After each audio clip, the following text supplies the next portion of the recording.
مولانا الیاس صاحب رحمۃ اللہ علیہ کے مشورے سے اگر ایک ساتھی ان کا 3 دن کے لیے چھٹی لے کر گھر چلا جاتا اور 3 دن کے بعد گھر سے آتا اور آگے مشورے میں حضرت کے سامنے رائے پیش کرتا کہ یوں کر لیا جائے، تو فرماتے تھے تم 3 دن پہلے کی بات کر رہے ہو، کام 3 دن آگے بڑھ گیا، تم 3 دن پیچھے کی بات کر رہے ہیں، کام 3 دن آگے بڑھ گیا۔ تم جو رائے دو گے، تم تو رائے دو گے یہ سوچ کر کہ ہاں مجھے خبر ہے کام کیا تھا کیا ہے، اور تمہارے جانے کے بعد ساتھیوں نے جو کچھ سوچا ہے اس سے تم باخبر نہیں، تو تمہاری رائے کام کو پیچھے لے جاوے گی، تمہاری رائے کام کو پیچھے لے جاوے گی، اور کام 3 دن آگے بڑھ گیا۔ ہم نے اس 3 دن میں جو کچھ سوچا ہے کام کے اعتبار سے اور قربانی کی صدا کو بڑھانے کے اعتبار سے یا ملک کے اعتبار سے جو کچھ سوچا ہے، پہلے تم آ کر ساتھیوں کے ساتھ اختلاط کر کے معلوم کر لو کہ بھئی میں گھر چلا گیا تھا 3 دن، اس 3 دن میں کیا ہوا، تاکہ تمہاری رائے اس سطح کی ہو جس سطح پر کام ہے، تمہاری رائے اس سطح کی ہو جس سطح پر کام ہے۔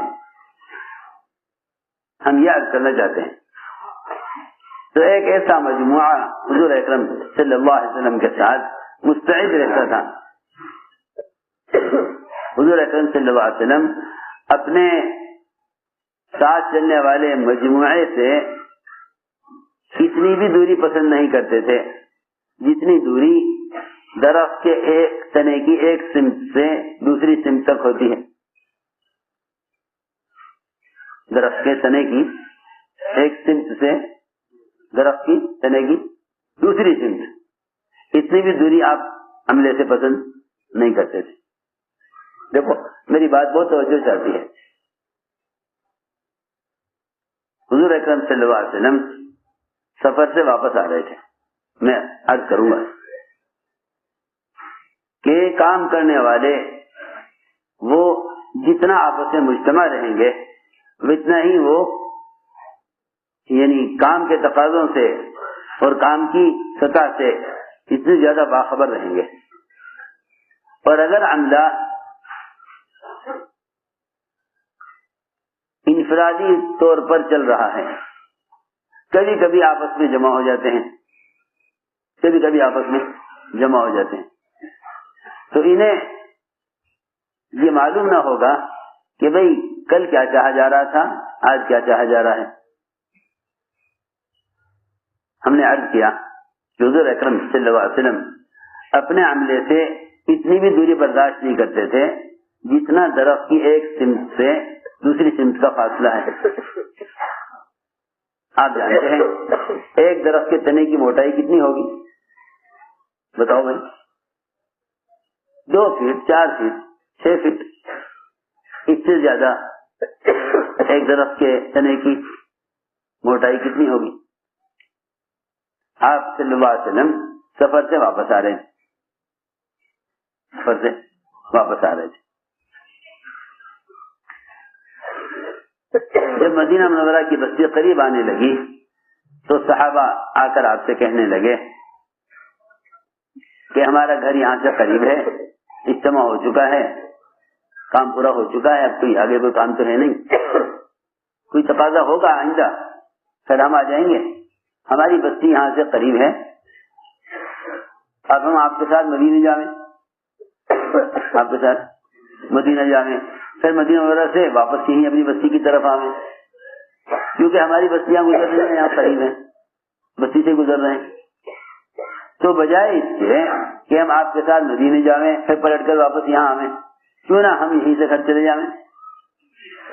ایک آیا اس نے اجازت مانگی، فرمایا جاؤ چلے جاؤ، دوسرا آیا اس نے اجازت مانگی، فرمایا جاؤ چلے جاؤ۔ سنو بہت توجہ سے، یہ کام امر جامع ہے،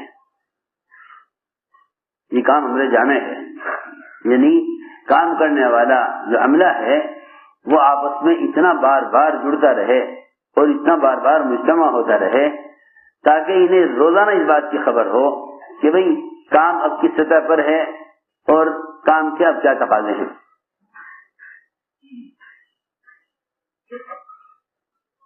تو چنانچہ جو آپ کی اجازت مانگتا آپ اسے اجازت دے دیتے.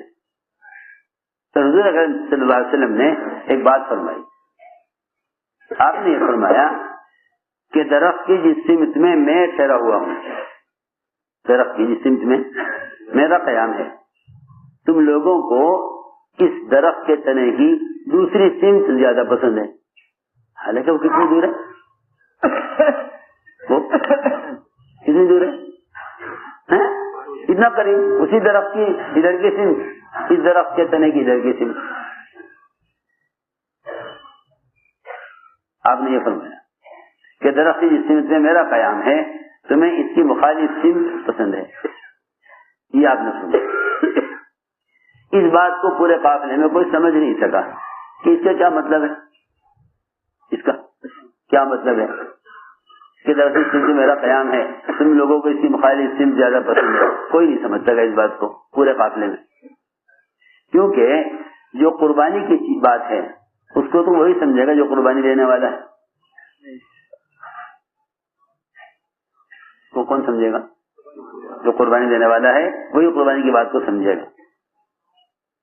جو لوگ قربانی اور تقاضوں کے میدان میں نہیں ہوتے، جو لوگ قربانی اور تقاضوں کے میدان میں نہیں ہوتے، وہ اس طرح کی قربانیوں کو زیادتی اور اعتدال کے خلاف سمجھتے ہیں. وہی سمجھتے ہیں کہ بھئی امت میں جتنی استعداد ہے بس اتنا ہی کام لیا جائے. میری بات توجہ سنو. وہاں صاحب یہ فرماتے تھے کہ اگر امت سے کام اس کی استعداد کے اعتبار سے لیا گیا، اگر امت سے کام امت کی استعداد کے اعتبار سے لیا گیا تو امت کی استعداد ضائع ہو جائے گی.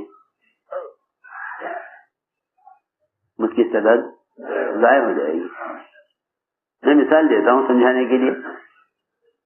یہ جو پہلوانی کرتے ہیں نا، یہ پہلوانی کرتے ہیں نا، یہ وزن اٹھانے کے لیے ابتدا میں ایک وزن متعین نہیں کر لیتے، بلکہ جتنا وزن اٹھا لیتے ہیں اس کے بعد اس سے زیادہ وزن اٹھاتے ہیں، پھر اس سے زیادہ وزن اٹھاتے ہیں، پھر اس سے زیادہ وزن اٹھاتے ہیں. کچھ عرصے میں ان کے اٹھانے کا جو وزن ہے وہ بڑھتا رہتا ہے نا. میری بات سمجھ میں آ رہی؟ اگر وہ ایک ہی وزن اٹھاتے رہے کہ بس ہم زیادہ نہیں اٹھا سکتے، تو بتاؤ کیا ان کے جسم میں قوت، اور جو بیچارے وہ کوشش کرتے ہیں اپنی باڈی بنانے کی، کیا یہ ہو سکتا ہے؟ ان کا ایک پروگرام ہوتا ہے کہ بھئی اتنے وقت سے اتنے وقت تک ہمیں اتنا کلو وزن اٹھانا ہے، پھر اس کے بعد اتنے وقت سے اتنے وقت تک اس سے زیادہ وزن اٹھانا ہے. حالانکہ پسینہ پسینہ ہو جاتے ہیں، خوب مشقت پڑتی ہے، خوب مشقت پڑتی ہے. سمجھتے تھے اگر اس کام کو امت کی استعداد کے اعتبار سے لیا گیا تو پھر ان کی صلاحیتیں اور ان کی استعداد کرو باطل سے حق کی طرف پھرے گا نہیں. یہ ساری مشقتیں دنیا کے لیے اٹھائیں گے اور دین کے تقاضوں میں اتنا ہی چلیں گے جتنی ان کی استعداد ہوگی، جتنی ان کی استعداد ہوگی. دنیا کے کام کو تو اپنی استعداد سے زیادہ کر لیں گے اور دین کے کام کو اپنی استعداد کے بقدر کریں گے. تو پھر قوت جو پیدا ہوگی وہ دنیا کے تقاضوں کے اعتبار سے پیدا ہوگی، دین کے اعتبار سے کے تقاضوں کے اعتبار سے قوت پیدا نہیں ہوگی. ہم یہ عرض کرنا چاہتے ہیں.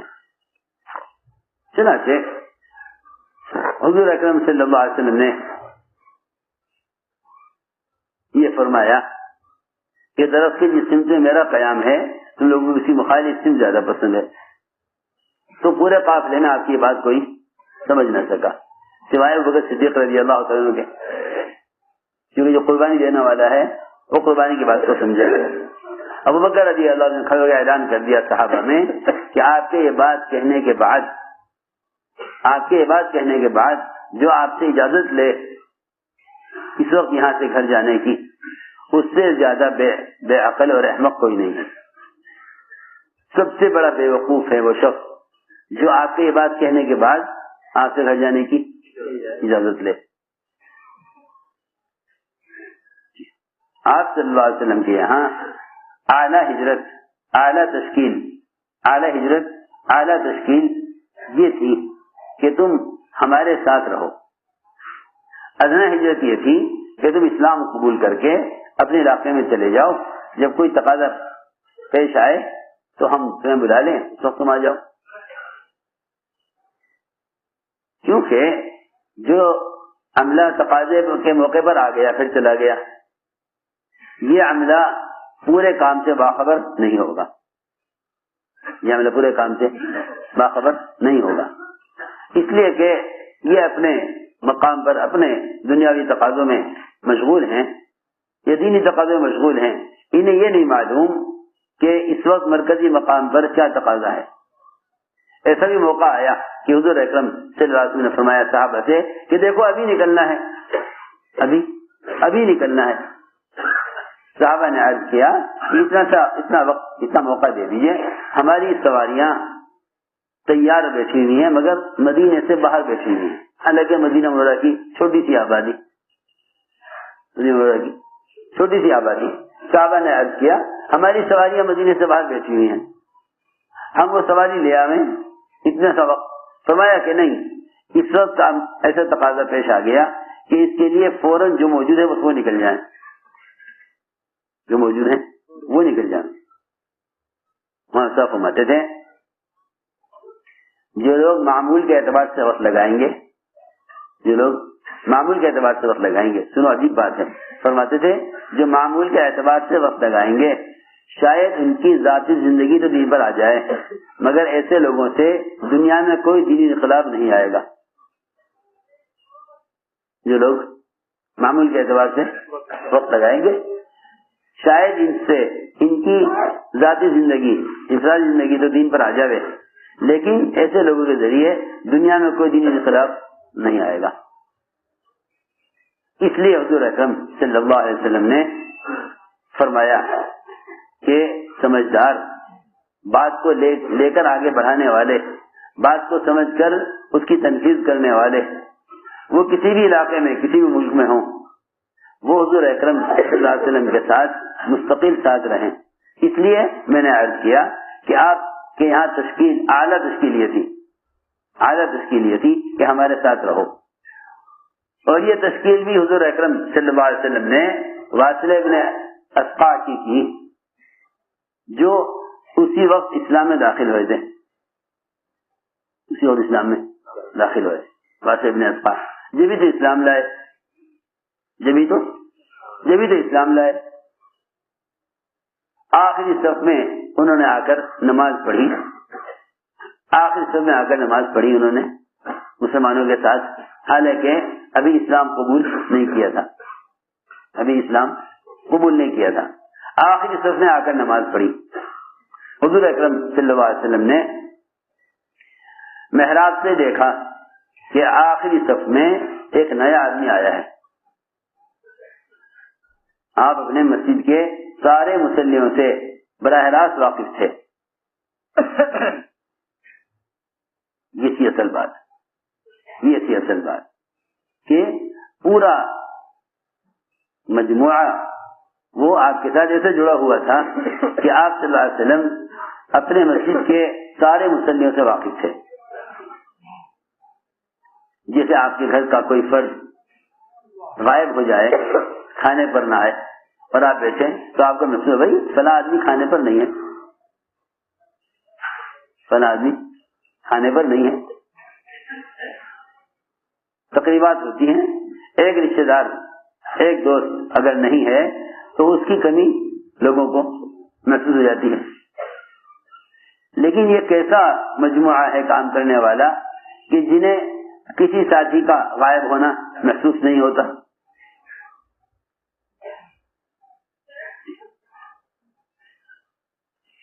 تبوک تشریف لے گئے آپ, وہاں پہنچتے ہی فرمایا کعب بن مالک نظر نہیں آ رہے, کہاں ہیں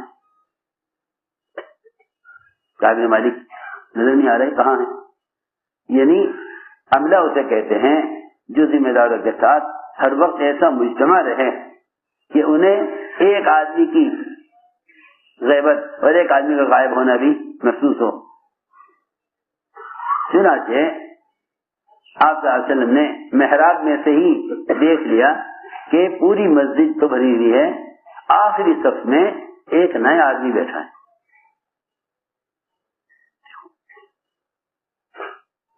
آخری صف میں ایک نیا آدمی بیٹھا. ہم تو اپنے مسجد کے روزانہ کے مصلیوں کو بھی نہیں پہچانتے, صرف انہیں جانتے ہیں جن کے ساتھ ہمارا وقت لگا ہے, یا جو روزانہ جڑتے ہیں انہیں جانتے ہیں. صرف آپ سارے مصلیوں کو جانتے تھے, اس لیے ایک نیا آدمی, ایک نیا چہرہ آپ کو محسوس ہوا, یہ آدمی نیا آیا ہے. تو آپ محراب سے اٹھ کر خود آخری صف میں ان کے پاس گئے, واسع بن اسقاء کے پاس خود اٹھ کر گئے, ملاقات کی, پوچھا کیسے آنا ہوا. نہ کہا میں اسلام قبول کرنے کے لیے آیا. آپ نے فرمایا کہ ہاں یہ دین تمہارے لیے بہتر ہے, یہ دین تمہارے لیے بہتر ہے. آپ نے فرمایا کہ اے واصلہ, ہجرت بھی کرو گے؟ کہ جی ہجرت کروں گا. کہ کون سی کرو گے؟ بادشاہ کرو گے, بادیہ کرو گے؟ کیونکہ ہجرت دو قسم کی ہے, ایک اعلیٰ ایک ادنا. انہوں نے پوچھا کہ ان دونوں میں سے بہتر کون سی ہے؟ بہتر تو یہی ہے, بہتر تو یہی ہے کہ تم مستقل ہمارے ساتھ رہو, مستقل ہمارے ساتھ رہو. یہ اعلیٰ ہجرت ہے. ادنا ہجرت یہ ہے کہ تم اسلام قبول کر کے دین سیکھ کر اپنے علاقے میں چلے جاؤ, جب ہم تمہیں بلائیں تب آ جاؤ, جب ہم تمہیں بلائیں تقاضے پر جب آ جاؤ. یہ ادنا ہجرت ہے. اور مستقل ساتھ رہو, یہ اعلیٰ ہجرت ہے. مقصد یہ یاد کرنے کا تھا کہ یہ مستقل تشکیل تھی کہ عملہ ذمہ داروں کے ساتھ ساتھ رہے. یہ بھی تھا کہ بھئی ایسے بھی لوگ ہیں کہ اسلام قبول کر کے دین سیکھ کر ابھی علاقے میں چلے جائیں, کوئی تقاضا آ جائے تو آ جائیں, پر کوئی تقاضا نہیں ہے تو اپنے علاقے میں رہتے ہوئے کام بھی کریں, ابھی علاقے میں رہتے ہوئے خود دین پر چلیں.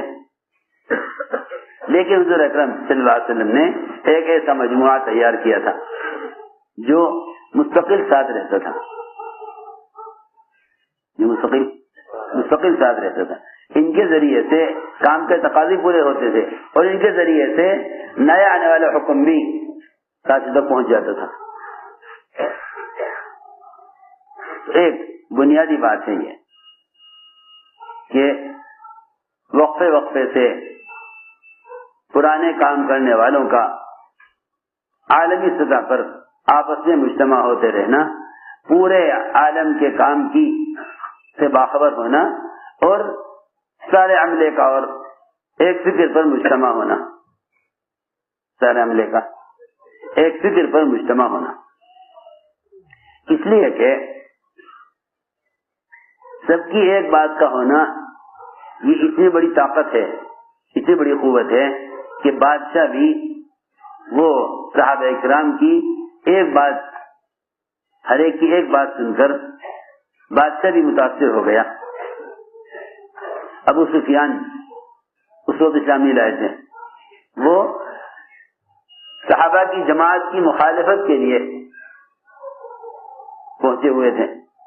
ادھر مغیرہ بن شعبہ رضی اللہ تعالیٰ عنہ جماعت کے ذمہ دار, جب وہ ایک بات کہتے تو بادشاہ جماعت سے پوچھتا کہ جو یہ کہہ رہے ہیں تمہارے امیر صاحب یہ بات ہے, تو وہ سارے کے سارے کہتے تھے ہاں بات یہی ہے جو امیر صاحب کہہ رہے ہیں, بات وہی ہے جو امیر صاحب کہہ رہے ہیں. یہ نہیں کہ ہمارا خیال تو یہ ہے, ہمارا خیال تو یہ ہے, ہمارا خیال تو یہ ہے. اس لیے کہ باطل یہ بات جانتا ہے کہ اگر یہ آپس میں ایک بات پر مجتمع نہیں ہے, سنو میری بات توجہ سے, کہ جو آپس میں ایک بات پر مجتمع نہیں ہوں گے وہ میدان میں بھی مجتمع نہیں ہوں گے. جو آپس میں ایک بات پر مجتمع نہیں ہوں گے وہ میدان میں بھی مجتمع نہیں ہوں گے. جو آپس میں ایک بات پر مجتمع نہیں ہوں گے میدان میں بھی مجتمع نہیں ہوں گے, اور جب میدان میں مجتمع نہیں ہوں گے تو پھر باطل غالب آ جائے گا. باطل ہمیشہ داخل ہونے کے لیے وہاں راستہ تلاش کرے گا جہاں مسلمانوں میں آپس میں اجتماعیت نہیں دیکھے گا. میری بات توجہ سے سننی ہے بہت. باطل ہمیشہ اہل حق کے درمیان داخل ہونے کے لیے وہاں راستہ بنائے گا جہاں دیکھے گا مسلمانوں میں آپس میں اجتماعیت نہیں ہے. ہم اجتماعی جس کو سمجھتے ہیں کہ بھائی ایک ساتھ کھاؤ، ایک ساتھ رہو، محبت پیار سے رہو، نہیں، یہ نہیں، بلکہ یہ تو انسانیت کا جمع ہونا ہے. یہ تو ایک اخلاقی تقاضا ہے. اللہ کی مدد کے آنے کے لیے ایک بنیادی چیز یہ ہے کہ سب ایک بات پر مجتمع ہوں. میں نے عرض کیا کہ بادشاہ سوال کرتا تھا حضور اکرم صلی اللہ علیہ وسلم کے بارے میں، اور ایک اس کو جو جواب دیا جاتا تھا بادشاہ کو، وہ جواب سارے صحابہ کہتے تھے جماعت کے کہ ہاں بات یہی ہے. حالانکہ ابو سفیان وہ اس وقت اسلام نہیں لائے تھے، وہ گئے ہوئے تھے حضور اکرم صلی اللہ علیہ وسلم کی مخالفت کے لیے. بادشاہ کے سامنے اور اس جماعت کے سامنے ابو سفیان کی اس وقت ہمت نہ ہوئی کہ وہ صحابہ کی کسی بات کی مخالفت کر دے. میری بات بہت توجہ سننی پڑے گی. ہمت نہیں، حالانکہ گئے تھے کاٹ کرنے کے لیے کہ ہم جا کے بادشاہ کو تیار کریں گے اس پر کہ تم کسی کو مت آنے دینا ادھر، یہاں نعوذ باللہ ایک نیا دین لانے والا ہے اور یہاں ایک گمراہ کرنے والا یا خود نعوذ باللہ گمراہ ہے. گئے تھے کاٹ کرنے کے لیے. تو جب سارے صحابہ اپنے امیر صاحب کی بات کی تصدیق کرتے تھے کہ ہاں بات یہی جو کہہ رہے ہیں، تو بادشاہ ان سے پوچھتا تھا، بادشاہ ان سے پوچھتا تھا کہ ہاں بھی تم بتاؤ تم کیا کہتے ہو محمد صلی اللہ علیہ وسلم کے بارے میں. وہ یہ کہتے تھے کہ ہاں جو یہ کہہ رہے ہیں ٹھیک ہے، جو یہ کہہ رہے ہیں ٹھیک ہے.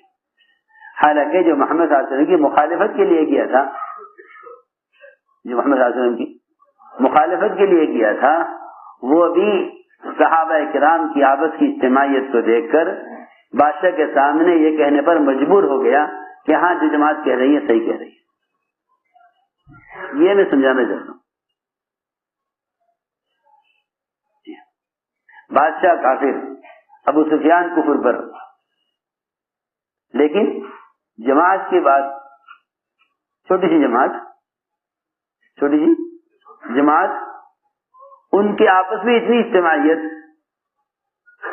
کہ ایک آدمی متکلم، ایک آدمی صرف متکلم، اور پوری جماعت اس کی بات کی تصدیق کرے ہاں یہ ٹھیک کہہ رہے ہیں.